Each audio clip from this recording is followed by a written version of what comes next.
আসসালামু আলাইকুম। ইনফো টেলিভিশনে আপনাদের সবাইকে স্বাগতম। খবর পড়ছি আমি তানিশা আরফিন লাবণী।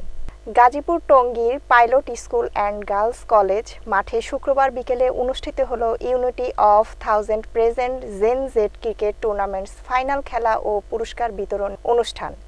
খেলাটি ছিল দারুণ উত্তেজনাপূর্ণ এবং মাঠ জুড়ে ছিল দর্শকের করতালির ঢল। ফাইনাল শেষে চ্যাম্পিয়ন ও রানার্স আপ দলের খেলোয়াড়দের মাঝে পুরস্কার বিতরণ করা হয়।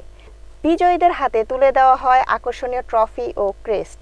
অনুষ্ঠানে সভাপতিত্ব করেন সংগঠনের প্রতিষ্ঠাতা ও প্রধান নির্বাহী মোতাহার হোসেন মোহন।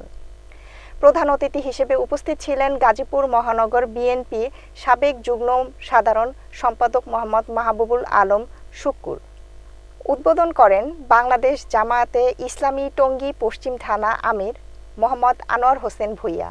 অনুষ্ঠানে প্রধান বক্তা ছিলেন জাতীয় ক্রীড়া পরিষদ সচিব মোহাম্মদ সাইফুল ইসলাম। বিশেষ আলোচনায় অংশ নেন বাংলাদেশ জামায়াতে ইসলামী গাজীপুর মহানগর যুব ও ক্রীড়া সম্পাদক মোহাম্মদ নেয়ামতুল্লাহ শাকের, গাজীপুর মহানগরের 54 নং ওয়ার্ড জামায়াতে ইসলামী আমির আতিকুর রহমান মুকুল, বাংলাদেশ জাতীয়তাবাদী দল 54 নং ওয়ার্ড বিএনপির সাধারণ সম্পাদক মোহাম্মদ নিশাত মাহমুদ জালাল। এবং আমি এরকম ধরনের প্রোগ্রাম আরো চাই, আপনারা আরো বেশি প্রোগ্রাম আয়োজন করবেন, আমাদের সহযোগিতা দরকার হলে আমরা সহযোগিতা দেওয়ার চেষ্টা করব। তো হিসাবে আপনাদের সবাই সহযোগিতা আমরা কামনা করছি এবং আপনাদের সাথে নিয়ে ইনশাআল্লাহ এই দেশ আমরা করব।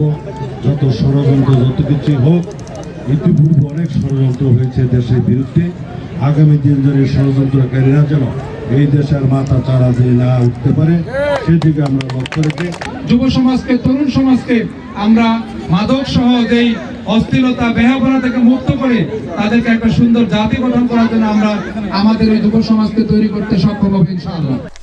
এতক্ষণ ইনফো টিভির সাথে থাকার জন্য আপনাদের ধন্যবাদ।